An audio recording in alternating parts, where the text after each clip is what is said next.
Hello दोस्तों, नमस्कार, good morning. मैं आपके साथ विकास नैन, विकास सर ऑफिशियल यूट्यूब चैनल पर आप सभी का हार्दिक स्वागत है, अभिनंदन है। दोस्तों, आज हम इस वीडियो में डेली करंट अफेयर में 21 जनवरी 2022 के यानी आज ही के करंट अफेयर के क्वेश्चन करेंगे। चलिए दोस्तों, शुरुआत करते हैं। सबसे पहला क्वेश्चन है, हाल ही में सारथी नाम से मोबाइल ऐप को किसने लॉन्च किया है? सारथी नाम का जो मोबाइल ऐप है वो किसने बनाया है? आरबीआई, सेबी, नाबार्ड या इरडी? तो दोस्तों, इसका आंसर है सेबी। जो सेबी है वो शेयर बाजार को नियंत्रित करने वाली संस्था है और इसने शेयर बाजार में निवेश प्रक्रिया को और ज़्यादा आसान बनाने के लिए और निवेशकों को प्रोत्साहित करने के लिए सारथी नामक जो मोबाइल ऐप है उसको लॉन्च किया है। तो दोस्तों, काफ़ी इंपॉर्टेंट क्वेश्चन है। सारथी नाम से मोबाइल ऐप को लॉन्च किया है सेबी ने। सेकंड क्वेश्चन, केंद्रीय मंत्रिमंडल ने सफाई कर्मचारी आयोग का कार्यकाल कब तक बढ़ा दिया है? जो सफाई कर्मचारी आयोग का कार्यकाल है वो कब तक बढ़ाया गया है? 2024, 2025, 2026 या 2027? तो इसका आंसर है 2025। 31 मार्च 2022 से 31 मार्च 2025 तक इसका जो कार्यकाल है वो बढ़ा दिया गया है। यानी इसका पहले कार्यकाल 31 मार्च 2022 को समाप्त होना था, लेकिन सरकार ने अब इसको 3 साल के लिए बढ़ाकर 31 मार्च 2025 कर दिया गया है।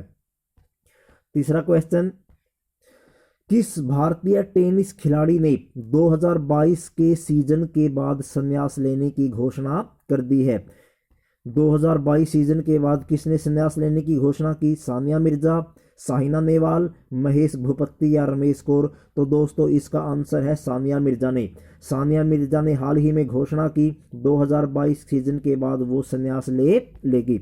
उसके बाद चौथा क्वेश्चन, किस राज्य की पाकिस्तान के साथ लगती सीमा पर 23 से 28 जनवरी तक बीएसएफ का ऑपरेशन सर्द हवा चलेगा? गुजरात, पंजाब, जम्मू कश्मीर या राजस्थान? तो इसका आंसर है राजस्थान।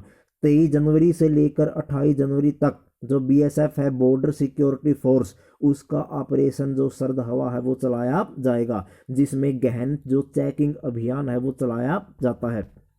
उसके बाद पांचवा क्वेश्चन, जेनेसिस पुरस्कार 2022 के विजेता कौन बने हैं? जेनेसिस पुरस्कार 2022 एंडी रोकेंजी, अल्बर्ट बोरला, टिम पैन या फिर मार्क जुकरबर्ग? तो दोस्तों, जो एल्बर्ट बोरला है ये फाइजर कंपनी के अध्यक्ष और सीईओ है। आपको पता ही होगा, जो फाइजर कंपनी है वो अमेरिका की ऐसी कंपनी है जिसने बच्चों के लिए कोरोना का जो टीका है वो बनाया था, उसको ये पुरस्कार दिया गया है। और ये जो पुरस्कार है वो केवल यहूदी समुदाय से संबंध रखने वाले लोगों को ही दिया जाता है। इसे यहूदी समुदाय का नोबेल पुरस्कार के नाम से भी जाना जाता है। तो काफ़ी इंपॉर्टेंट क्वेश्चन है दोस्तों। जो जेनेसिस पुरस्कार 2022 है वो मिला है अल्बर्ट बोरला को। और ये कौन है अल्बर्ट बोरला? फाइजर कंपनी के अध्यक्ष है, सीईओ है। और जो जेनेसिस पुरस्कार है वो केवल यहूदी समुदाय से संबंध रखने वाले लोगों को ही प्रदान किया जाता है। छठा क्वेश्चन, हाल ही में किस देश ने एरो 3 एंटी बैलिस्टिक मिसाइल का सफल परीक्षण किया है? Arrow 3 anti ballistic missile, Israel, America, Bharat और फ्रांस? तो इसका दोस्तों आंसर है इजराइल। इजराइल ने हाल ही में एरो 3 एंटी बैलिस्टिक मिसाइल का परीक्षण किया है। ये हवा से हवा में मार करने वाली मिसाइल है। दुश्मन की मिसाइल को ये आकाश में ही टारगेट को पहचान कर ध्वस्त कर देती है।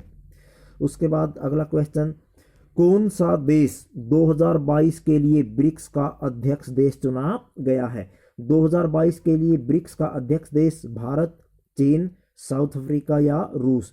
तो दोस्तों, जो चीन है उसको 2022 के लिए ब्रिक्स का अध्यक्ष बनाया गया है। इसका मतलब ये है 2022 में ब्रिक्स के जितने भी सम्मेलन होंगे, विदेश मंत्रियों की जो भी मीटिंगें आयोजित होगी, जो भी सम्मेलन होंगे वो सभी चीन में आयोजित किए जाएंगे। इससे पहले 2021 में जो अध्यक्ष था ब्रिक्स का वो भारत को बनाया गया था।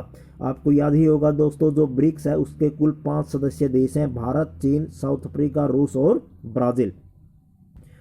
8वां क्वेश्चन, पुरुष श्रेणी में फीफा के 2021 के सर्वश्रेष्ठ खिलाड़ी का पुरस्कार किसने जीता है? लियोनेल मेसी, रोनाल्डो, नोवाक जोकोविच या रॉबर्ट लेवांडोव्स्की। तो दोस्तों इसका जो आंसर है वो है रॉबर्ट लेवांडोव्स्की। ये किस देश के हैं? पोलैंड के। पोलैंड के इस स्ट्राइकर ने लगातार दूसरे साल फीफा के सर्वश्रेष्ठ फुटबॉलर का खिताब जीता है और यही जो पुरस्कार है महिला वर्ग में वो मिला है एलेक्सिया पुटेलस को, जो स्पेन देश की है। काफी इंपॉर्टेंट क्वेश्चन है दोस्तों। उसके बाद 9वां क्वेश्चन, पद्म श्री प्राप्त किस मशहूर कार्टूनिस्ट का हाल ही में निधन हो गया था? कार्टूनिस्ट सूरज राणे, नारायण देवनाथ, अमृत राजन या फिर अडिग पटनायक। तो इसका आंसर है दोस्तों नारायण देवनाथ। जो नारायण देवनाथ है वो 97 वर्ष के थे और पश्चिम बंगाल राज्य से संबंधित रखते थे और वो क्या थे? कार्टूनिस्ट थे जिनका हाल ही में निधन हुआ है। 10वां क्वेश्चन, किस देश ने ALH यानी advance light helicopter MK3 helicopter की खरीद हेतु भारत सरकार से समझौता किया है? मॉरिशस, सिंगापुर, नेपाल या फिर मलेशिया। तो इसका आंसर है दोस्तों मॉरिशस।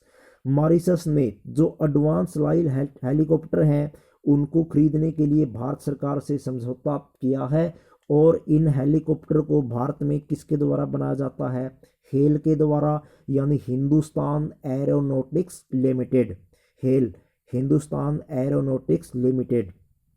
उसके बाद 11वां क्वेश्चन, किसने अपने प्रमुख स्टार्टअप एक्सेलेरेटर प्रोग्राम लीप के विकास की घोषणा की है?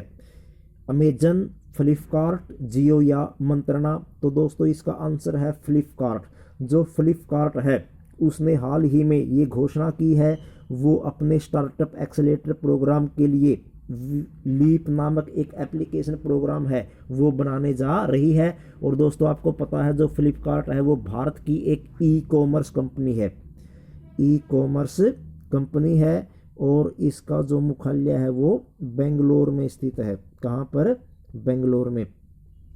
उसके बाद 12वां क्वेश्चन, किस देश ने WEF दावोस एजेंडा 2022 के दौरान P3 यानी प्रो प्लेनेट मूवमेंट का प्रस्ताव रखा है? भारत, चीन, ऑस्ट्रेलिया या फिर श्रीलंका। तो इसका आंसर है दोस्तों भारत। भारत ने अभी दावोस एजेंडा सम्मेलन में कहा है P3 यानी प्रो प्लेनेट जो एजेंडा है वो सामने रखा है, जिसमें इको फ्रेंडली जो भी आयोजन है वो किए जाएं। तो दोस्तों ये थे आज के 21 जनवरी 2022 के करंट अफेयर के महत्वपूर्ण क्वेश्चन, जो कंपटीशन एग्जाम की दृष्टि से काफ़ी इंपॉर्टेंट है। हर एग्जाम में सबसे ज़्यादा कंपटीशन में ये पूछे जाते हैं। दोस्तों अगर आप हमारे चैनल पर नए हैं, चैनल को ज़रूर सब्सक्राइब करें विकास सर ऑफिशियल, ताकि हम ऐसी ही एजुकेशनल वीडियो समय समय पर आप तक पहुंचाते रहें। तो मिलते हैं दोस्तों नई वीडियो में नए टॉपिक के साथ। तब तक जय हिंद, जय भारत।